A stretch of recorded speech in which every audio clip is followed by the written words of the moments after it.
Today on Global Politics with Jim Martin, I have the pleasure of being interviewed by Katrina Markel. She's going to ask me about fascism, and we're going to have a conversation about what that is.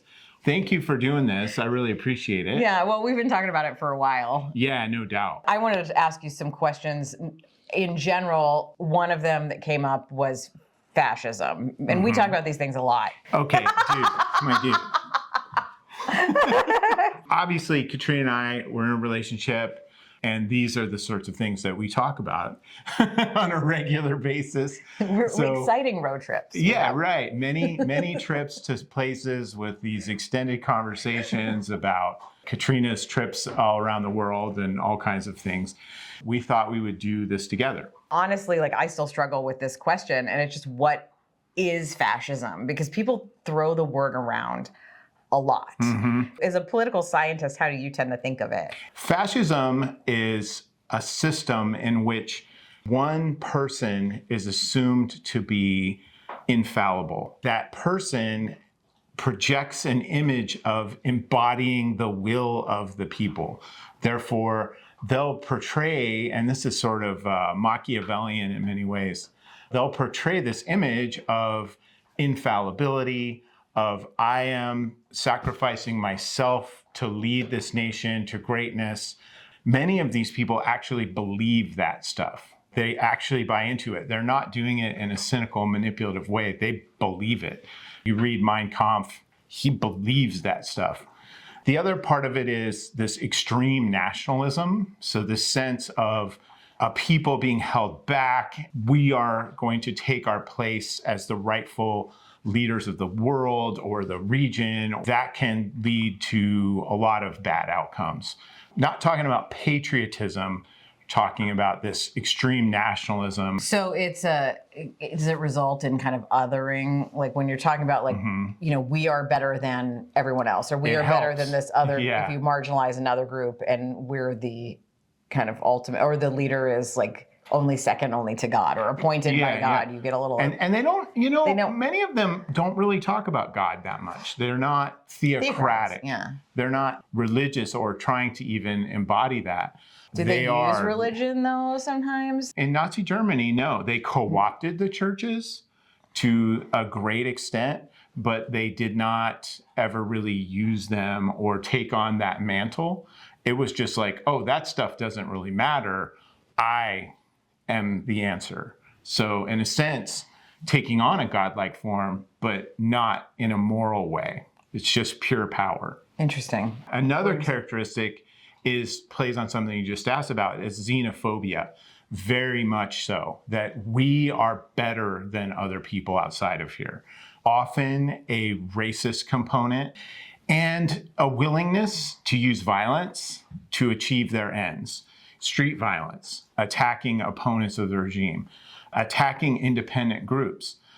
Over the last 10 years in Russia, Putin has taken a very hard line against LGBTQ peoples and crushed any kind of independent organized group that may oppose, not necessarily oppose, but has a unique identity outside of what the state wants, is going to be oppressed.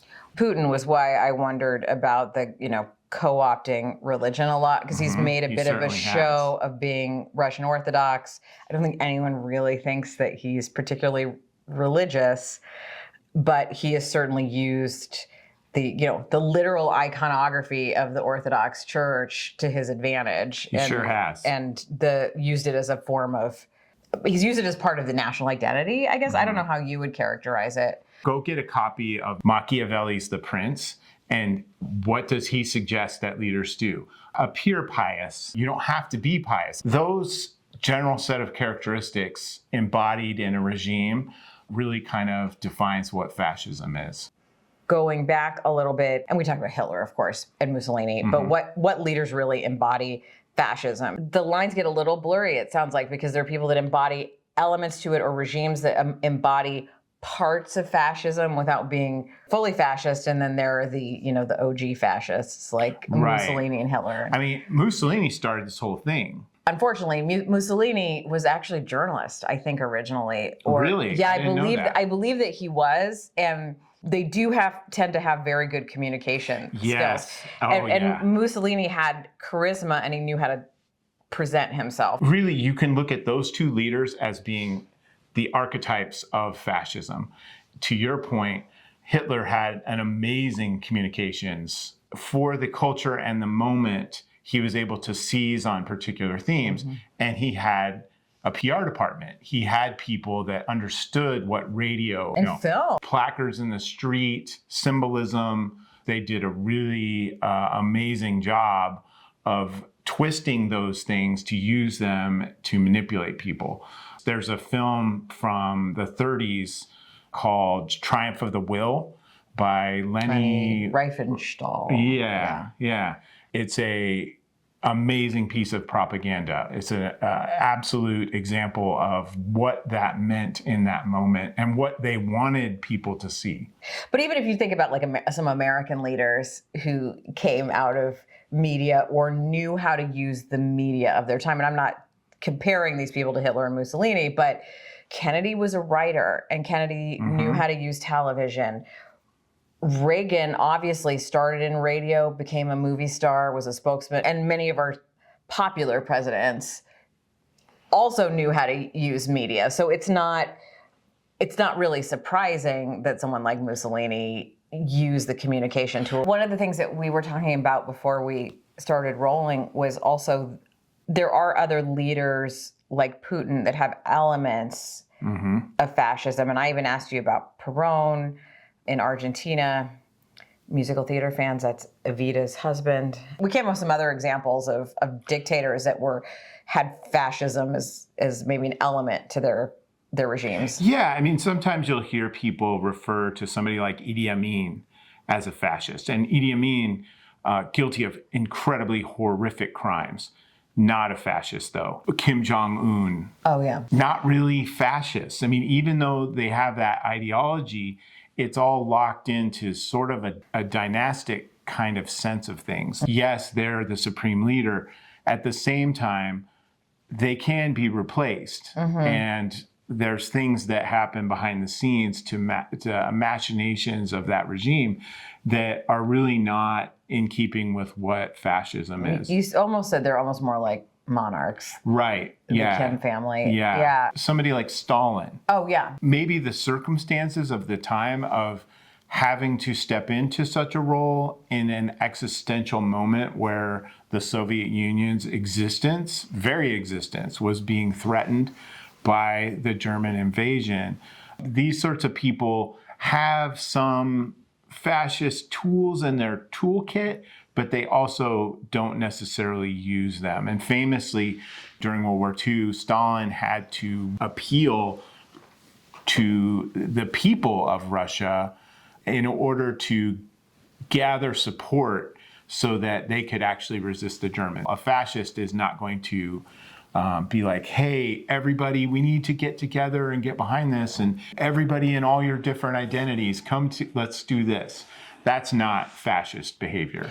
Well, and even Stalin, even though he was horrible autocrat, but there was like a full party there. He could be replaced. Eventually, when he died, there was a struggle. Like it wasn't, at the end of the day, their focus was on Soviet communism, or their ideology was focused on that. He may have controlled it all for a long time, but it sounds like with a lot of these tyrants, the outcome, which we're going to talk about here in a second, the outcome might be similar when you're talking about dictatorial regimes, autocratic regimes. Some of the outcomes might be similar, but their methods aren't necessarily don't meet the definition of fascism. Am I understanding that right? Yeah. And it's just that idea. I mean, like someone like Stalin would talk about the primacy of the dialectic and Marxist-Leninist principles of guiding, structuring society. There was an economic... And there's a book, and he didn't write it. Hitler's case, he wrote Mein Kampf. That is the guide. It was a cult of personality with Hitler. Yeah. And with Mussolini, it sounds like. Yeah, absolutely. And so that cult of personality thing comes into it. So it's like if a nation or a party that's controlling the nation starts to like orbit around a single personality and they're the only ones that are the solution. Does that? These are people who would rather lose than win 70% of what they want. They are largely incapable of any kind of compromise. Stalin was a wily negotiator and would negotiate these things with international partners that he would try to get a leg up on, and many times did. Awful, terrible human being. But that this is the way. That's it. There are no other alternatives. We are going down this path, and no one can stop them once they get enough power. Well, one of the other things that we were going to talk about too are the outcomes of fascism, and I kind of touched on it, and I could be completely wrong, but it does, based on some of the conversations that we have, it does sound like sometimes the outcomes of any sort of autocracy can be kind of similar, or they're certainly not usually positive. So when we think about an autocratic regime like China, that has some examples of this. However, in speaking with people who live in China, they're like, I have free speech. I can say whatever I want. I can do whatever I want within bounds until you can't. One of the things that happens under fascist regimes is that they crush any kind of opposition to that in any way, shape, or form. And again, kind of like that example of Putin and the LGBTQ groups, crush those kinds of opposing forces and cut off any kind of active, independent media of any kind. Get rid of it. And that could be buying them. It could be killing people. It could be exiling people, all these sorts of things. Just shutting down TV licenses. Yeah. I mean, it's why I find it disturbing anytime you say, and I'm speaking as a journalist, but anytime you hear people saying, well, the press is going to pay for this, or this is, there's always blaming the media. But when it gets to that place where you're trying to punish demonizing, demonizing, identifying the media as an enemy and these sorts of things, very much. Hugo Chavez closed down a lot of independent media. And some people, even in the United States, would defend him saying, well, these are other rich families that are opposing him. But in the United States, under the First Amendment, that's the whole point, that those oppositional voices would be allowed in the marketplace and you wouldn't be shutting them down. And so that's a recent example. I can think of someone who, not necessarily fascist, but a dictator who, like, one of the early signs is trying to shut down the independent press. Right. Yeah, because that's the threat. That's a threat to them. Another outcome, and this is before things really go crazy, is that they almost always have some kind of extensive secret police system. Thinking of Germany, in the early years, his rise to power was founded on the SA, which you've probably seen pictures of the brown shirts and the marches. And if you've seen Triumph to Will, you've seen a lot of SA people carrying torches in the streets and these kinds of things. And he used those people to beat up his opponents, to beat up members of other political parties, to intimidate voters, to attack Jews. Another major characteristic of fascist regimes is that racial, ethnic element. And especially this is seen in Nazi Germany, where from Jump Street, they're blaming the Jews for a litany of problems going way back, manipulating and creating narratives and myths, using historical myths to justify anti-Semitism.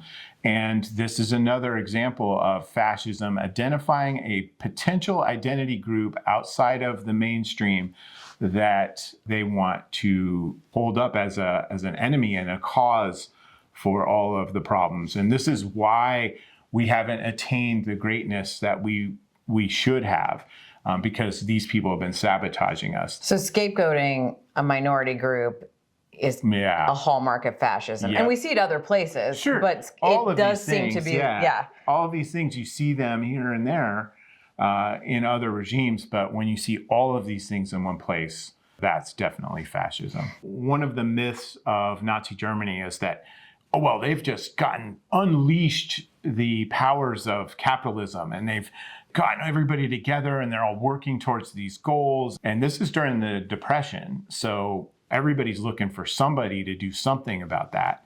And they're looking at Germany. Look, all their factories are busy and they're doing all these things. And did they stabilize things economically? Yes, they did. But what Hitler did was to make a bargain with the wealthiest industrialists in Germany, and then they got to do whatever they wanted. But that kind of narrative about how they've freed industry and the workers and the people to do all these things is just a product of that propaganda. And it sure looks good for a while, right? But then you have to expand. You have to obtain other possessions in order to basically take everything you can from them. And that's where you get into this nationalism, militarism, building up the armies, doing these things. Often you see in Nazi Germany, we know about the Holocaust and we know about the dispossession of the Jews, the wholesale stealing of all of their property, which then is going to fund the regime. Then you see the concentration camps start and these sorts of things. There have been other genocides in recent history. Yeah, Pol Pot, see Rwanda, and these are ethnically based things. The Armenian genocide, not a lot of people talk about. Yeah. You live in Los Angeles and you know a lot of Armenian Americans. Mm-hmm. Yeah. There just isn't. Yep. And if you go to the Middle East, you'll hear about it for sure. There's been genocide in Ukraine, both from Stalin's regime and from Hitler. To keep circling back to the outcomes, because something that we have talked about before that I didn't really think about is that you have said that most autocratic regimes, right, a lot of times they aren't very economically efficient because you get a lot of corruption. Right. That narrative about Nazi Germany is that everything's efficient and nobody's involved in corruption at all. And actually, that's just complete BS. Like, it was very inefficient. There was tons of corruption throughout the entire history of the regime. That's the grease that got everything going.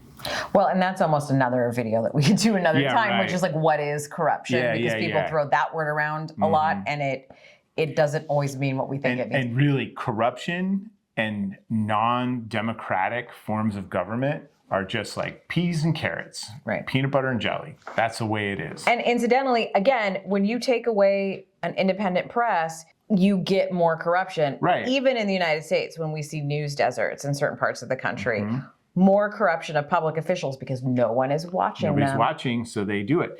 In a democracy, there's some level of adherence to the rule of law. So somebody might be taking bribes and doing these things, but they're concealing it. They're trying to hide that. And they're often more likely to get caught. And they get caught and they get disgraced. And sometimes they go to jail. It does happen. We've had it happen here in our city recently right, with public officials. Exactly. Yeah. In autocracies, any authoritarian regime, there's going to be corruption and it's going to be systemic. Fascism is no different. So the outcomes of the two principal fascist regimes that we see is utter and complete destruction of everything. Germany was completely destroyed. Millions and millions of its citizens killed. Italy, same story. Mass destruction, economic devastation. The end for Hitler. The Russians are closing in on his bunker in Berlin, which he refused to depart from. He had named a successor, but this is like 2 days, 3 days before he ended up killing himself and having his staff burn his body and that of his wife and his dog on the grounds of the Fuhrer bunker. Mussolini, but eventually they caught up with him. They threw him out of a window, which caused him severe injuries, and then hung him from a lamppost. This is the end for those folks. That's what ends up happening. Everything is destroyed because there is no backing down. There is no surrender. There is no, hey guys, we got carried away. Let's back off from some of these things. There's no moderation of policy. It's full steam ahead no matter what. Other kinds of autocratic regimes, you do see them moderate sometimes, or negotiate a peace, or whatever that looks like. Most recently, Assad.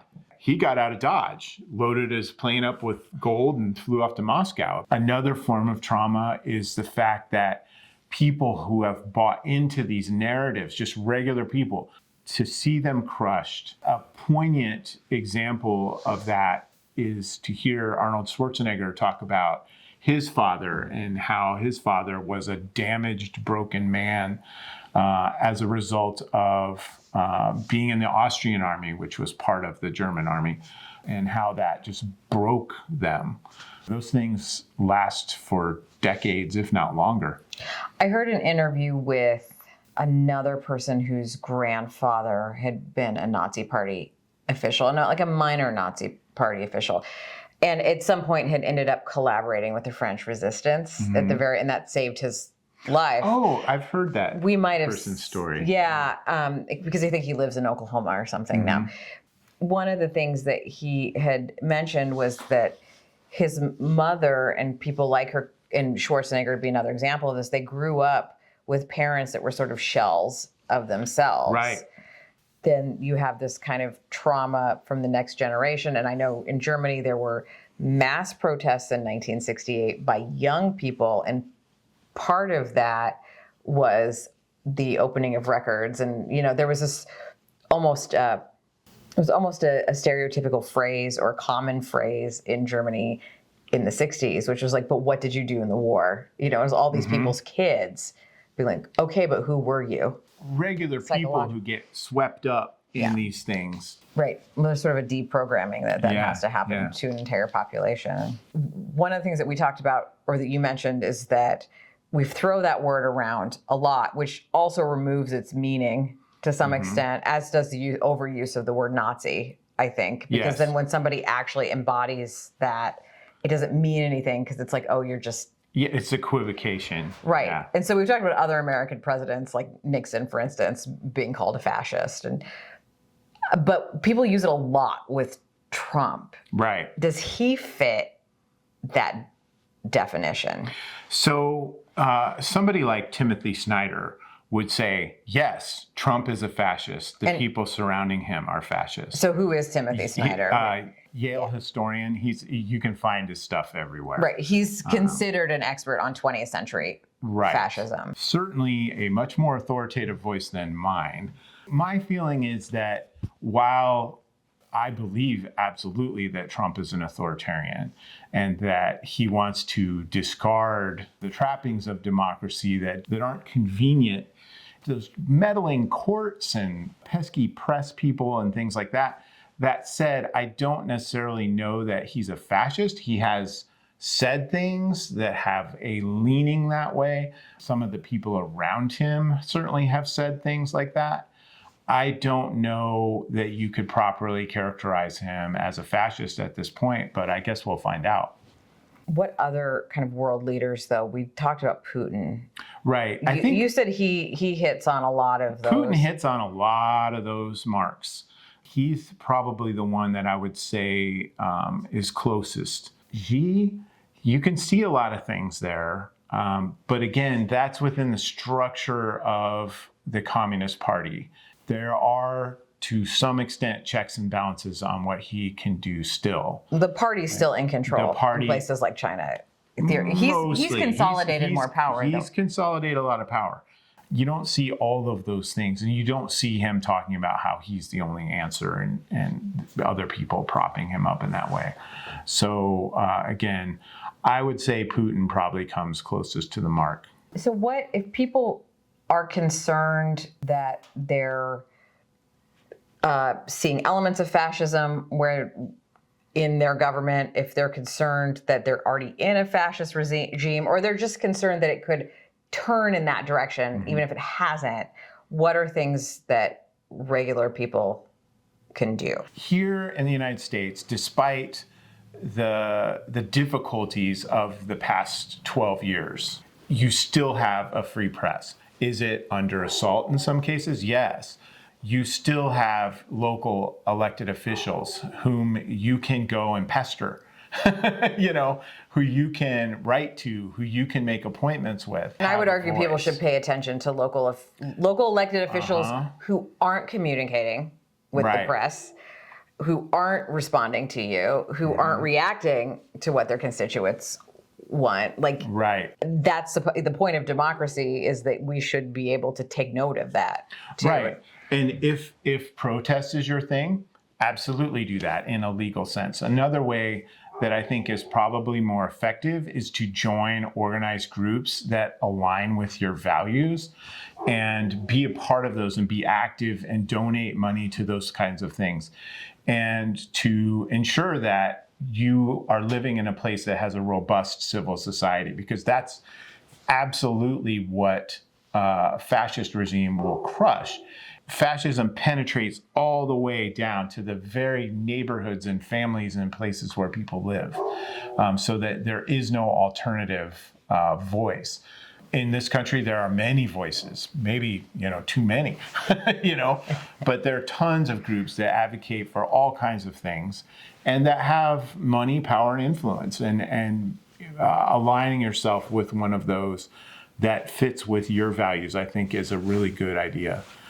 And on a personal level of connecting with other people that are in your community, so that when these sorts of things come up where there's a policy that you really see as aligning to some of these fascist or authoritarian principles, to call it out. And that can be difficult, believe me, and I've done it, and it's not fun. Ask people, like, why do you think that? Bring those things up and see what a conversation might yield. Might be that you're not going to talk to that person again. In other cases, it may be that you've opened a door for them to think about something that they hadn't previously. Something, I think, because of my job, I talk to people with a wide variety of political views, and something that's encouraging about that to me, because I know we talk a lot about how our society feels very polarized, but I've tended to realize people aren't really that different from each other. And sometimes you need to get away from like partisan language. And this isn't necessarily about fascism, but in the sense that if we recognize the humanity in other people and the struggles in other people, and we start talking about concerns and issues and struggles as opposed to my team versus your team, I almost feel like continuing to have those conversations with people who are different from you could be helpful for a lot of us, because we have kind of created a lot of barriers and a lot of boundaries where we only hang out with people and we only talk to people who kind of share our views or they're on our team. And that isn't necessarily, to me, that doesn't seem necessarily helpful in remaining a democracy or continuing to fight against any authoritarian tendencies in any leader that we might have, not just recent ones. And here's, this isn't necessarily about fascism, but social media is not reality. No. It's a reflection of a certain number of people's reality that they want you to believe. And so being skeptical about that, not getting caught up in those kinds of narratives, that's designed to make me angry or sad or scared. If something evokes an extreme emotional response, it's always good to double check it, because there are those stories that are real and are enraging and actually happen. But if nobody else is reporting it, or you see somebody talking about it in an Instagram reel, and you go find the actual story that was where it was reported originally and locally and firsthand, and you get more context around it, it may not be the same result or the same reaction. But that's really hard, because social media feeds us what we want to hear. Right, and what I was thinking of is memes, that are like, this and this, and look at the incompetence here, or look at how this is a criminal act, or whatever it is. Like, that kind of stuff is part and parcel of what it is propaganda, and it's misinformation at disinformation at worst. It's often picking and choosing things out of context. Yeah, sharing that kind of stuff or just engaging with it is part of the problem. I think there's been a lot of stratification. Is that the word I'm looking for? But I guess it's people getting in their silos. And And people treat politics like rooting for sports teams. And the other thing that it goes back to for me is that if people aren't paying attention to local news, they don't really understand how government works. And I see a lot of people that don't, maybe they've just been introduced to politics for the first time, and they're very focused on the kind of partisan, polarized world of national politics, and they're trying to apply that to their local communities, and that doesn't always fit. Like, right. People don't fit in those same boxes sometimes when you're talking about local government.